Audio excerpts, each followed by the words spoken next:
All right, good morning, everyone. I can actually say good morning because it is morning. If you know, you're watching my videos, I don't really get up too early, but I couldn't really sleep the last 2 days. I don't know. Anyway, we're gonna get out on the stream. It's right around 7 o'clock, getting some gas. I don't know where to go. I don't know if I want to fish technical water, if I just want to go back to the club. My last video I was there, but I only was able to fish 2 holes. I don't know if I'm gonna do a technical stream. Waters are low. I talked to a buddy yesterday where I was gonna go. He said the water's down. He did okay. Or do I want to go after a big fish? I think we're gonna let the scratch off tell us. Let's see. If we win something, I say we go after a big fish. If it's a loser, we go to technical water.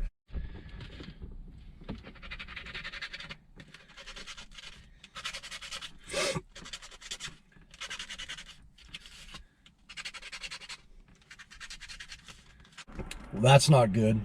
We did not win. What does that mean? Doesn't really mean anything. I don't know where to go. I don't know what to fish. It's drizzling a little bit. I just think I'm gonna go to the club. It's closer and it's a guarantee shot at a big fish. All right, we'll change of plans. I was gonna go to the club. I was driving out there. I don't know, just decided I didn't want to go, so drove halfway back home. I'm like maybe 2 miles from my house. A little bit of rain. I'm gonna fish a local creek, totally public accessible.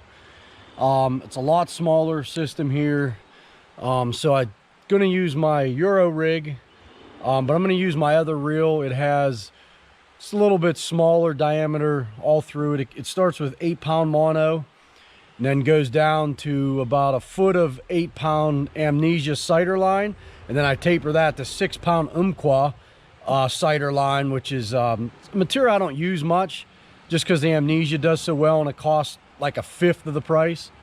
But I'm gonna use that today. I'm gonna try to get deep. It's a little fast water here, shallow, clear, so we're gonna try to sneak up on them and be stealthy. Here's the rig.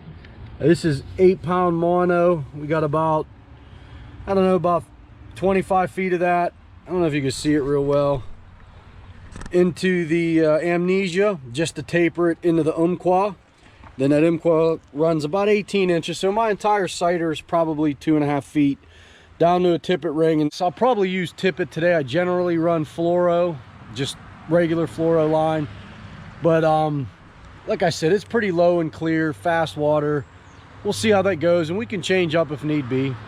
So we're here local and we're gonna get it. Low and clear, so still the Shadow X 10 foot. Got the mob fly on 6X. I've never fished this area. I have no idea if they stock up here. I have no idea what I'm getting into. Just gonna read the water, look for some pockets. Kind of looks small and shallow, but we should find some fish laying around in here.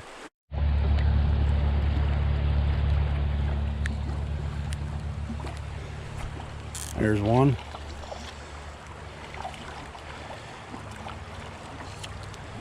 It looks like a wild brown, so we'll see. No, it's brook trout. Definitely a stocked fish. Pretty little fish. Put him back in. I would imagine that was a stocked fish. I don't think there's any wild brooks in here, so. Like I said, I don't fish as much, so I couldn't tell you, you know, if they stock it or. Growing up fishing this area, like the general area I'm in, but never this part of the creek. Gonna walk up here looking for seams. There's a rock in the water right there where I got that one. Just one fly on, that's all I need. This water's fast.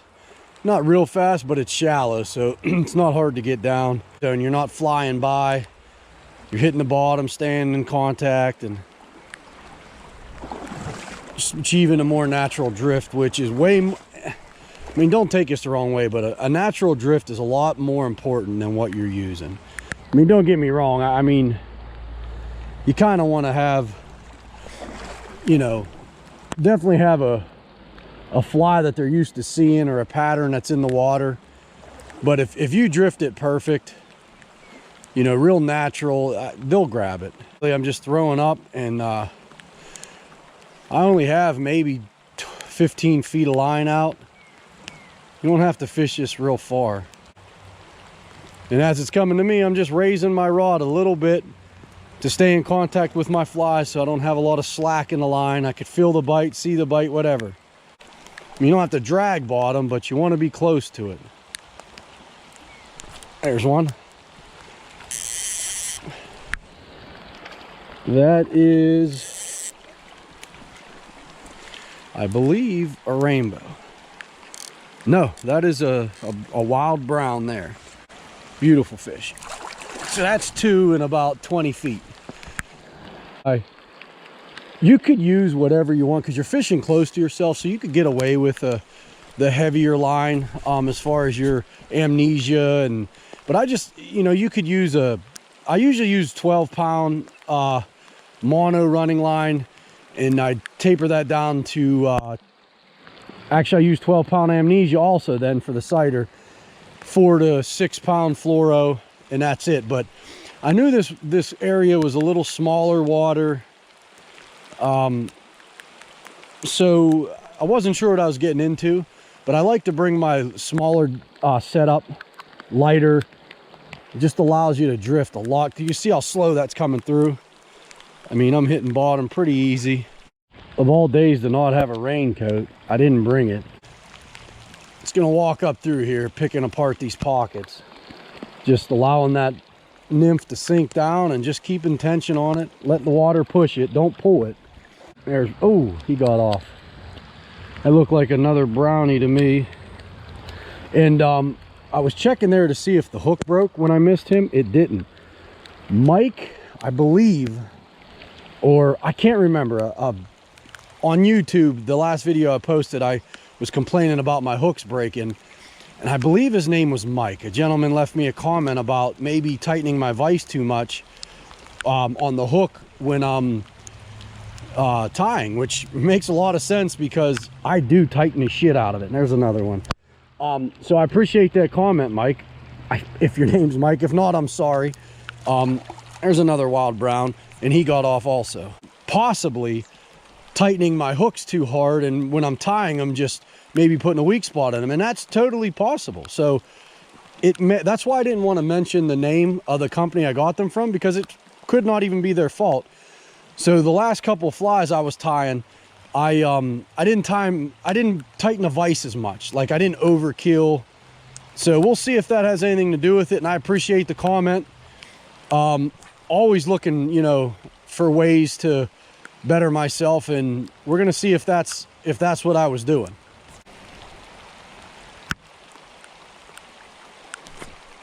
There's another one.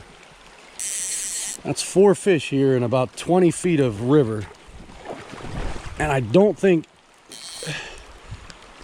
believe this is a stock. I think that brook, and I may be wrong. If you guys know where I'm at, let me know if there's wild or native brooks here, because I'm not sure.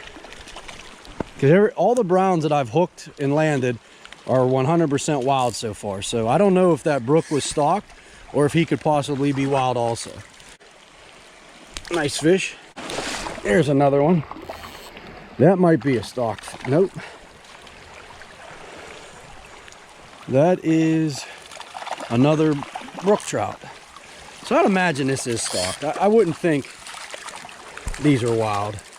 Pretty fish, but definitely not a wild fish. I don't know if you can see how slow that cider's coming through that water. And that's what you're looking for. On the last video, how I said, you want to watch the angle of your line coming through as well as how fast it's coming through. And I just got swiped there and missed them. Sometimes you're too heavy, you know, and it's not moving at all. And just pick the rod tip up a little bit and hold it off the bottom. Let the water push it. I'm making my way up to that hole. I see another, I don't want to call it a hole, but it's deeper water with a little bit of color to it and some structure. So that's what I'm looking for these fish to be laying in. You know, the fish are looking for structure, food. This time of year, you know, they want to hide, they want to eat. You know, depending on what type of fish you're fishing for, spring or fall, then that's when they're looking to spawn, and you can pretty much get them in different areas. But right here looks like a good seam that one would be sitting in. That's basically all you're looking for. Water that looks a little bit different than the rest of the creek. And fish it slow. Fish it, you know, best drift you can get every time. If you see the sighter do anything, pause, stop, bounce, set the hook. Coming to another, see this rock here? This water right here, it's not deep, but it's deep for this creek. So that's gonna be an area you're gonna want to target. And when you cast, you wanna end high. You wanna end with your rod tip really high in the air. Allows you to flick your fly out. It's called a tuck cast, and it keeps the sighter off the water at all times. So basically the only thing in the water or touching the water the entire time is your tippet, which allows you to get tight on it a lot quicker. When you end low like this, see that sighter touches, and then you got to pick it up, and when you pick up like that, you're pulling the flies off the bottom. So basically you're casting inefficiently because you're not able to drift as far.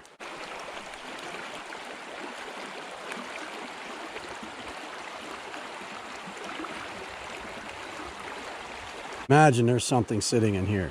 Have to get, there's a good cast. Kind of have to get close on it to get into it. And there he is.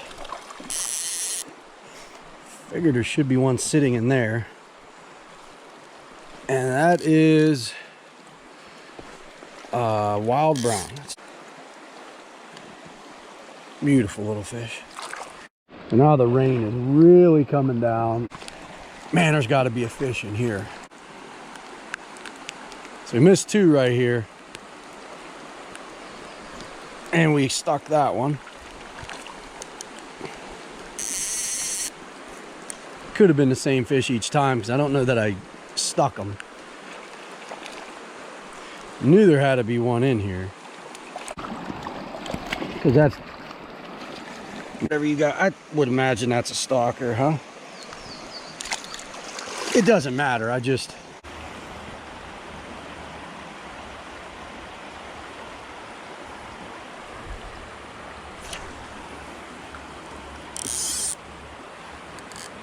Uh-oh, don't want to get under that tree. I just threw it behind that tree right there that's over the water, let it sink. And that is a rainbow, so that's definitely a stocked fish. That guy's strong, huh? Said I don't think we're gonna run into any big ones on this creek. Decent fish. Oh, there's a nice cast. We're skipping it like we do for bass fishing. Oh, there's a nice fish. I was wrong. I said we're not going to run into any big fish. I was 100% wrong. And that's on 6X. So did not get his ass. Shit, that was a big fish. He broke the hook. You see that? That was a big fish. Now, I'm not mad. I mean, shit happens. We catch plenty of big fish, but I'm kind of annoyed that the hook broke. And like I said a little bit ago, that could be my fault. This was a fly that I've tied a couple weeks ago. I haven't tied any mop flies lately. I don't know if you could see it on there. That was a pretty big fish. Probably, I don't know if I'd say 20, but he wasn't much smaller than 20. A couple of flies that I'm tying, I'm not going to tie real tight on the vise. I think the pressure on the vise might have something to do with it, as I know other people that buy the same hooks I do, and they have no problems, no issues whatsoever. So that's 6X tippet, so that tippet should break well before the hook. And I'm glad that that comment was made on my last video, because that'll eliminate a lot of the problem I've been having. And this isn't getting down at all. So I'm going to add another nymph here. All right, so just added a nymph to the top of this. Probably about 18 inches in between them. There we go, sinking quick. See that? That's what you want right there, when it just sinks real fast like that. And there he is.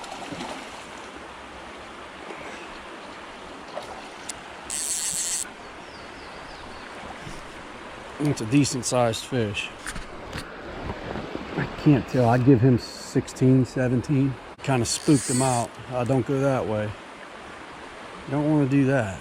With this 6X, you can't really stop them. You can kind of try to, you know, steer them out of stuff. You're at the liberty of some luck.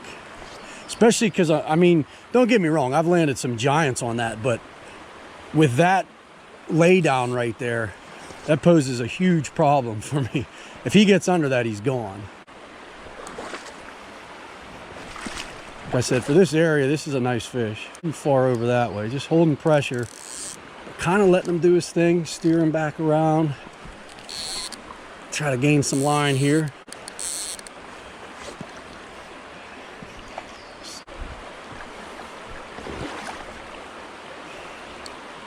Oh, he almost got under that tree. He's trying to get me under that tree is what he's doing, but we're not gonna do that. Boy, my heart is racing. I think he's done. Oh yeah, that's a nice fish. Like I said, it's not huge.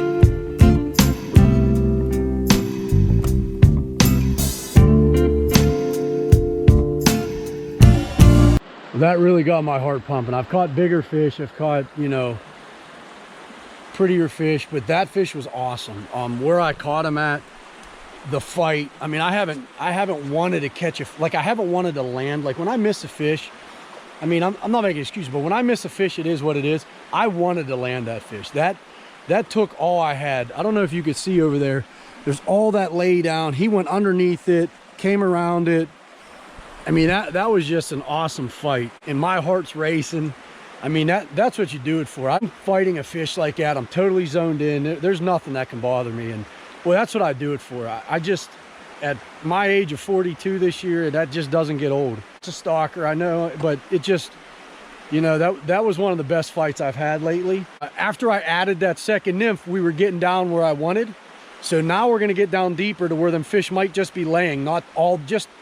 At first, the active fish were coming up. Now let's try to get it in their face and see what happens. There's one there.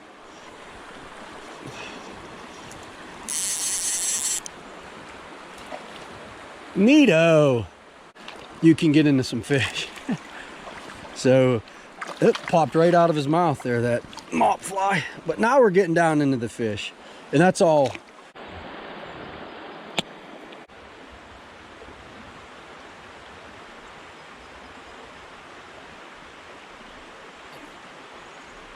Gonna about do it for me. I'm happy. 2.5 hours. We walked up. We started right here, about right there. We walked all the way up through here, pinpointed some fish, got to the top, landed a couple, saw a couple guys coming in. Respect each other. Other anglers, give them space. We Euro nymphed up through here on the smaller diameter stuff. The line, we just downsized everything because the water's low and clear. And I think that was the ticket today. I don't know how pressured this is, but I would imagine it gets some guys through here, and we had no problem when we found fish catching them, getting some strikes. Then we added the second nymph up there, like I've been saying, because I just didn't like I could see my mop fluttering, and when I added that second nymph, it pushed it down. Now, when we first used it, it got the active fish. It didn't matter. They came up and grabbed it, but once we got past them and we needed to get to the maybe the less hungry fish that weren't coming up for anything, once we got down, that's when we started to get more takes. So you could have the best fly in the world, and if you're not putting it where it needs to be, they're not going to see it. Keep fishing, keep catching.